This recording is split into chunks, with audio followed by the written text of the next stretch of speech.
लगता है मेरा उद्देश्य स्पष्ट तरीके से पूरा हो गया है।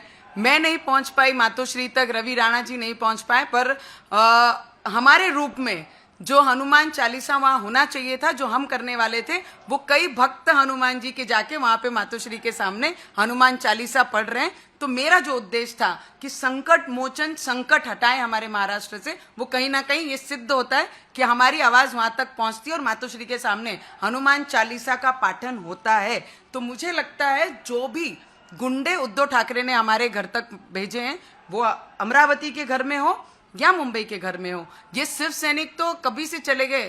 बाला साहेब के साथ उनके शिव सैनिक, ओरिजिनल जो शिवसेना निर्माण जिसने की, वो उनके साथ ही चले गए। आज की जो शिवसेना रह गई है वो गुंडों की शिवसेना रह गई है और उद्धव ठाकरे के इशारों पे गुंडागर्दी करने के लिए यहाँ पर महाराष्ट्र में काम कर रही है। उद्धव ठाकरे को सिर्फ एक ही काम है, सिर्फ किस पे कौन सा ऑफेंस दाखिल करना है, किसको बिहाइंड दी बार भेजना है, किसके ऊपर कौन सी कार्रवाई करनी है, किसको तड़ी पार करना है। हमारे मुख्यमंत्री का सिर्फ इतना सही फ्रेम ऑफ वर्क बोलते हैं हम जिसको, उतना ही काम रह गया। उसके अलावा मुख्यमंत्री कोई भी चीज में इंटरेस्ट नहीं लेते। आज भी हमारे डिप्टी सीएम ने कहा कि मुख्यमंत्री ये पूरी घड़ामड़ी पे पूरा ध्यान देके रखे हैं।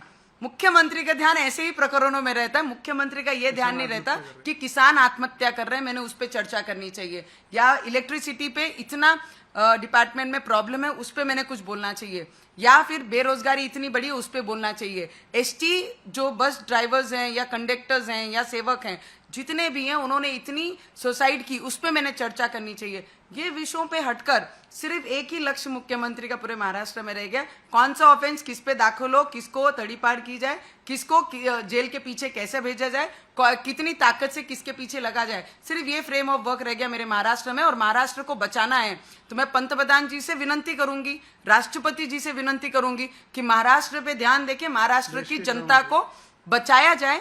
नहीं तो जिस दिशा में हमारा महाराष्ट्र जा रहा है, आज तक महाराष्ट्र की जनता ने इस तरीके की परिस्थिति, इतनी परिस्थिति खराब है कि 2 साल तक हमारे सीएम साहब कार्यालय में नहीं जाते हैं, तो उस महाराष्ट्र की, उस राज्य की दिशा किस तरफ जा रही है उससे अंदाज सब पूरी देश लगा सकती है। जिस तरह से मुझे लगता है जो वार्ड के अध्यक्ष भी नहीं है और जो कॉरपोरेटर भी नहीं है, उनको उत्तर देना मेरा काम नहीं है।